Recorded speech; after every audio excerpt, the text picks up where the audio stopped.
everyone, it's Dustin with TechMD. Today we are going to be fixing a Motorola G Power 2022. Brand new phone. I've been trying to get my part for this lady for 2 months and it finally came in. So we're going to take out the SIM card with the SIM card ejection tool or iseasmo. Looks like the front is just, or the back is a cover, so we're going to have to remove the cover first instead of like where it's typically glued on. So it's just going to enter in through the side here.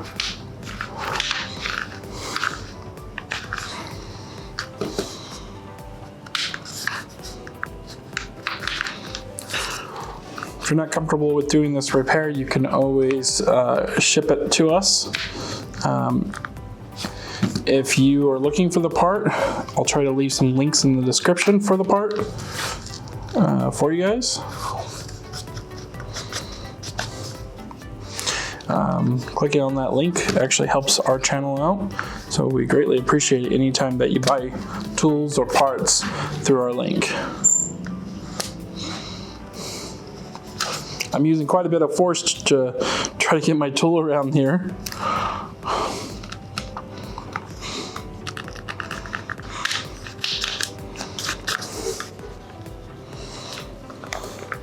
I'll slowly pull this up as there's a fingerprint reader back there.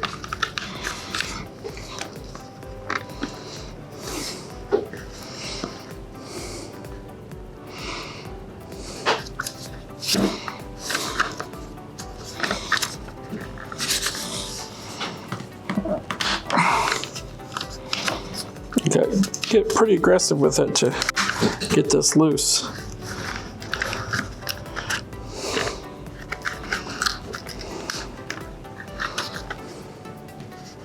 Yeah, it looks like we're gonna have to push through the fingerprint sensor reader. So what I do is just push down on the reader and I'll drop right through.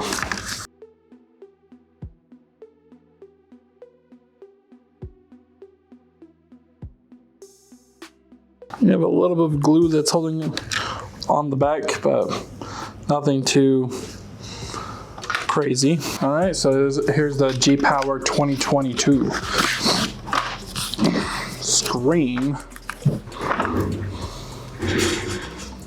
So we want to test this before installing and glue it down, as they're very difficult to remove once you do that. Okay, so we're gonna go ahead and take these screws out. It looks like I'm using a, I'm using a T5 to remove these screws.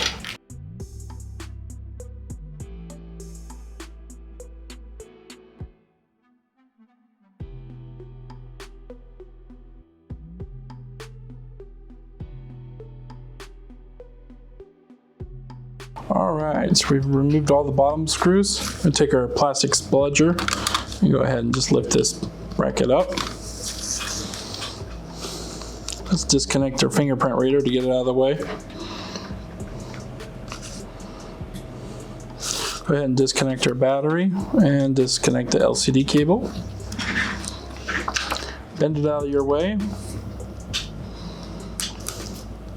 Just press this down and let's fold it over just like that. Connect your cable.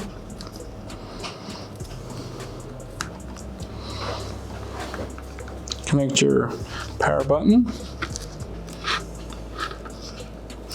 Go ahead and turn on the display here. Expect it to be a little dark. Might have to hold down the cable here too, that helps sometimes.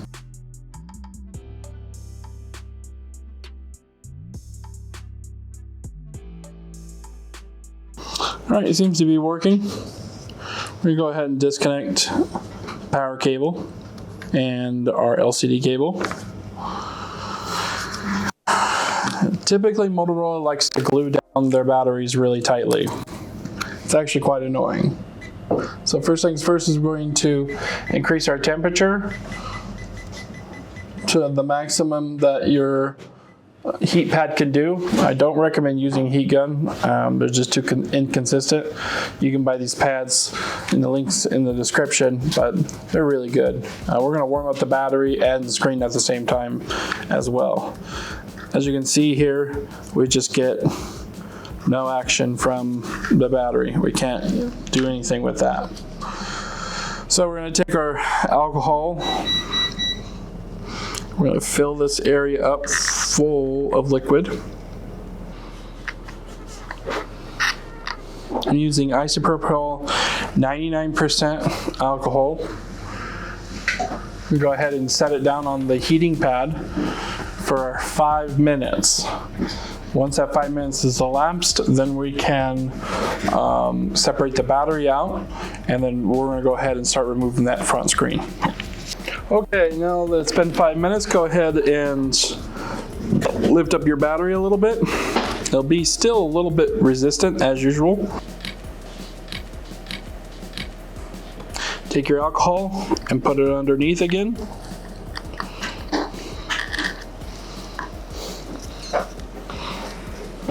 Be careful not to puncture the battery or cut it open, as it will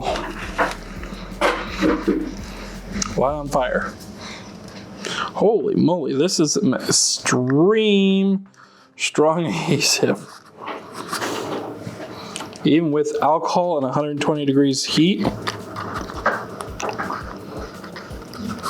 Putting some extra alcohol under there.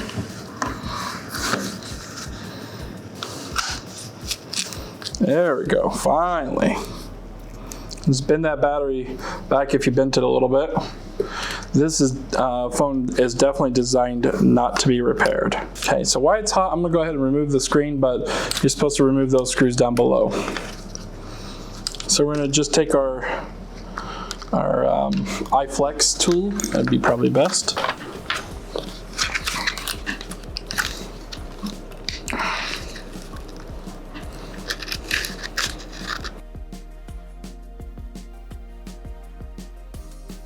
Careful of flying glass, because this is extremely strong adhesive here.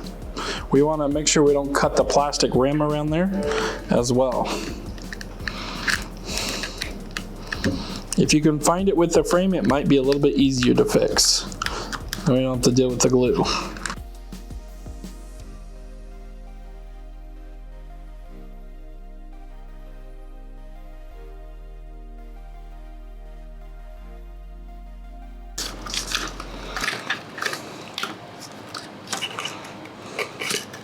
So this is the other cable that we'll be disconnecting. Let's go ahead and remove these other screws down here. This is a lot more challenging phone than I expected.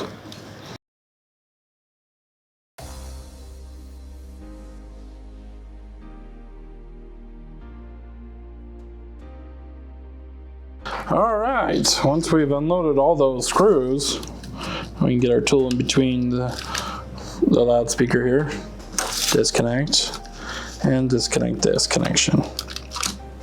Supposed to do that before removing the screen, but as long as you're careful, you could have followed my directions. Just don't want to rip it out and obviously damage more stuff. All right, next is we're going to carefully peel up all this glass.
So you have to get all that black glue off of that plastic frame, or it's just not going to sit down right. So take some isopropyl alcohol microfiber rag. I'm going to clean up all the gunk. Any leftover residue, dust, glass, tiny shards. This will get majority of it and off of the frame. Your frame's beat up a little bit. It's fine. The glue will mostly cover any open gaping holes that you have, but I recommend a case if you did have some. Fortunately for her, she doesn't have any of that problem. Just analyzing it and making sure we got a nice smooth surface to set our new screen on.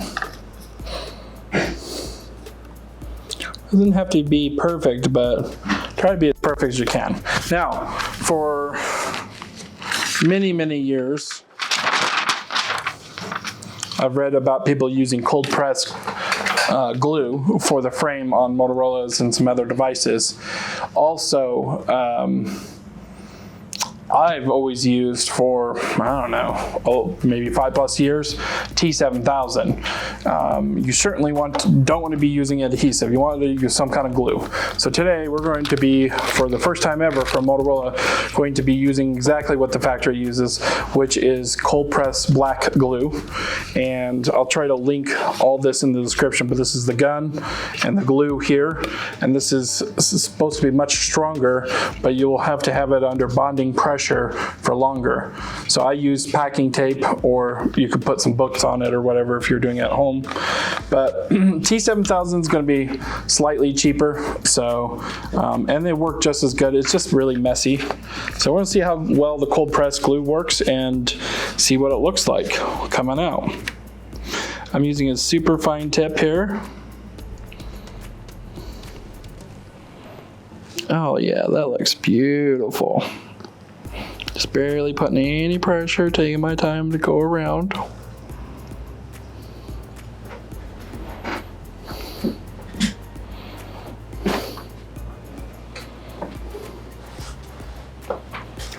I'll tell you, it's much easier to get around these little smaller spots.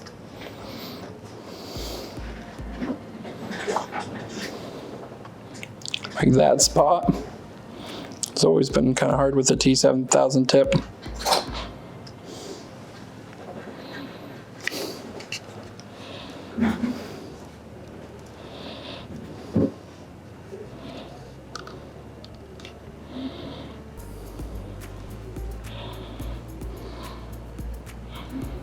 Just a nice line of glue.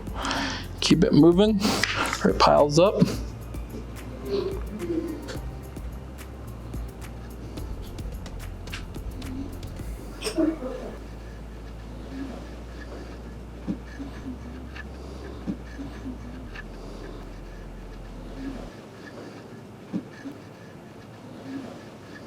Okay, anyways, let's get our new screen on. Now this little connector right here, as you can probably see in this other camera, I'm going to set that in there.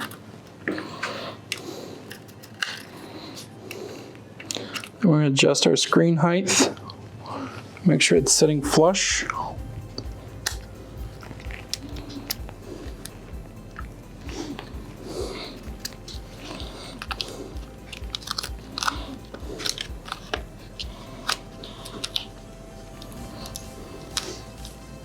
Oh, cable came loose. Gotta watch that cable.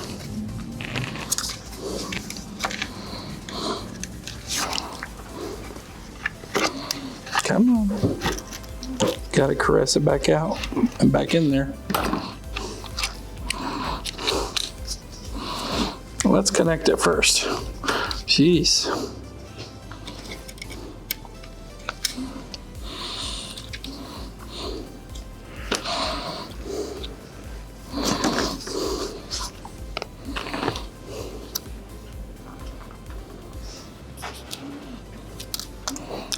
So it seems like the cold press glue It's nowhere near as strong, and it's extremely messy.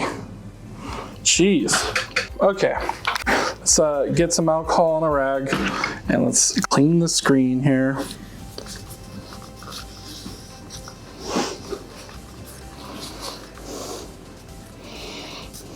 From any excess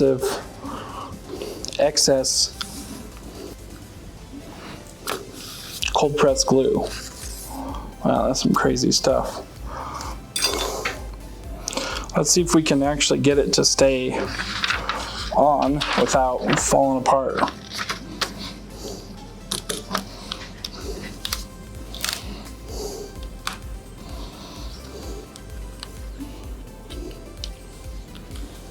I'm just connecting the cable here.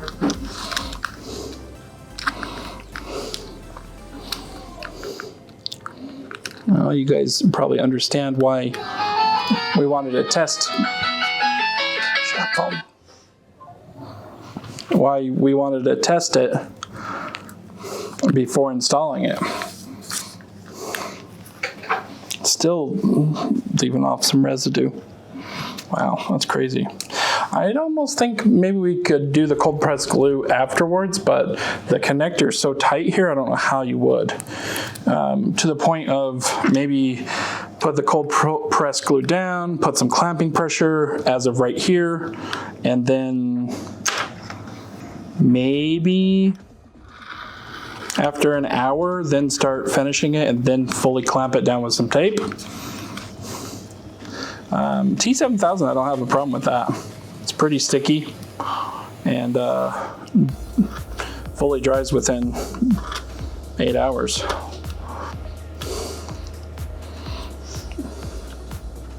I just know the cold press glue has a better bond, and since we have such thin corners, I was hoping that would be a better option. I almost wish the T7000 came in that glue gun like that. Just removing the thicker adhesive here so that way we can set down the battery. I connect the battery first before placing it down, make sure it's in the right position.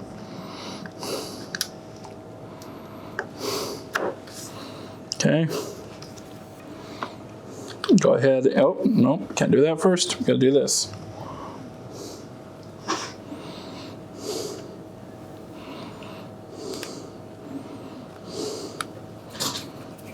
Simple adhesive there.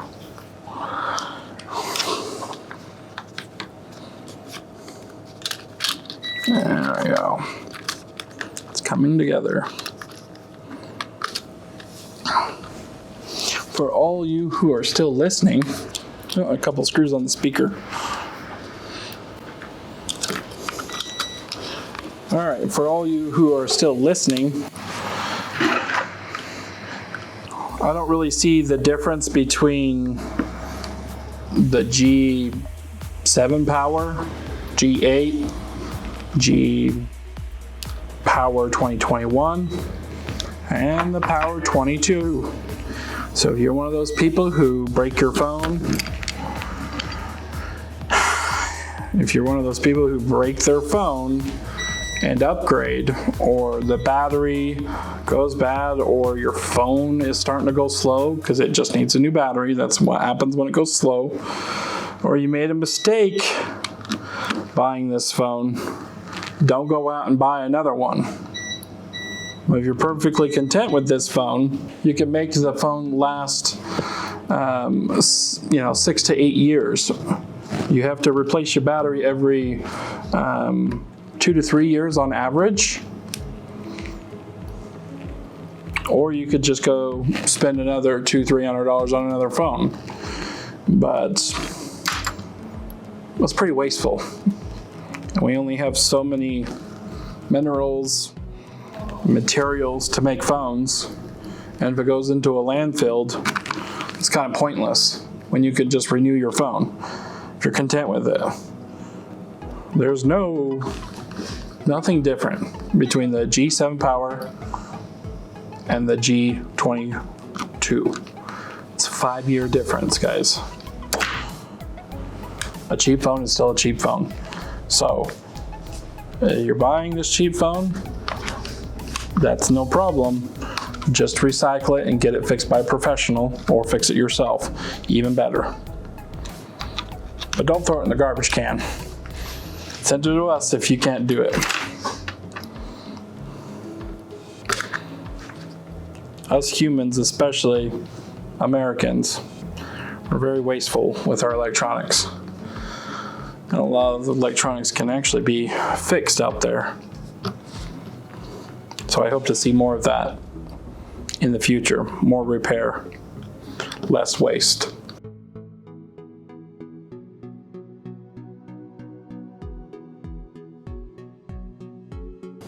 Okay, I wouldn't want to put cold press glue on the back. It was like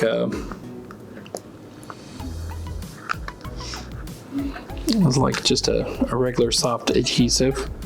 So just put T7000 around there. There's some adhesive that was around here. This more looks like the cold press glue.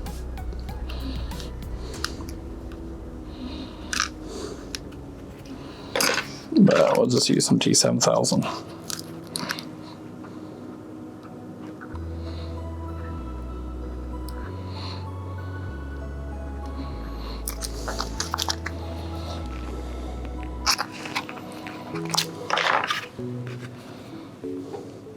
And can we finesse this in here? I don't know.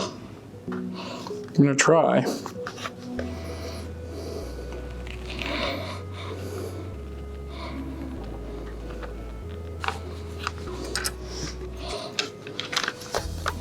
Yep. Let's do it this way. Oh, there we go. That works better.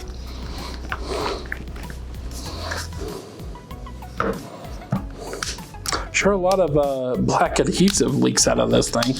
My goodness.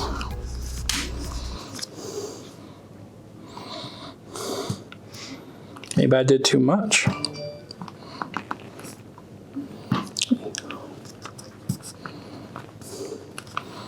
Okay. Let's put our SIM tray in here.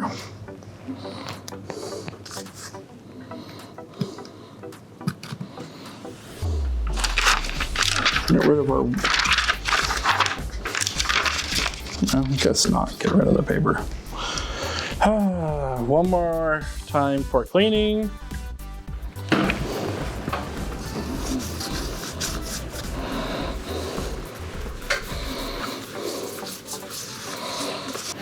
So a lesson I learned on the cold press glue is it's pretty messy. It's interesting. I thought it was going to be the same as the iPhone cold press glue that's clear.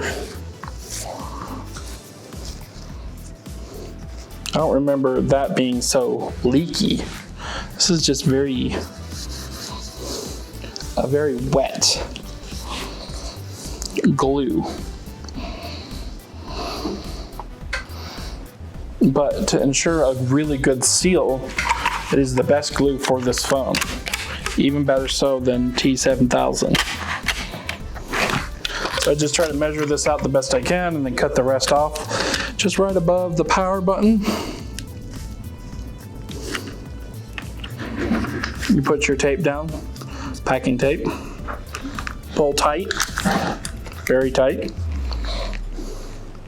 The whole side of the phone for this one.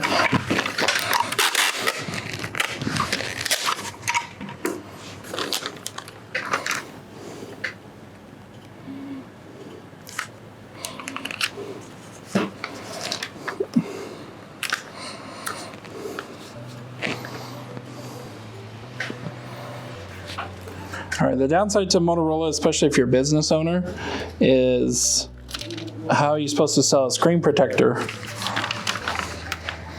when you have to tape it down? The answer is you gotta make the customer come back for one if they want one, because the other option is to tell the customer to come back tomorrow when their phone's done, and we're not that kind of repair shop. Some repair shops are like that. That's nuts. And congratulations that you're so busy. But for us, I make sure everything's done the same day, typically between 30 minutes to 2 hours.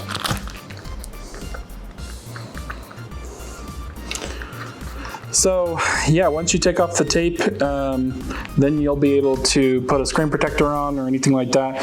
I'd recommend 12 hours, or I just tell customers morning time the next day. That should be enough pressure with the pull on the tape to actually hold that down. But as you can see, we got a functioning phone.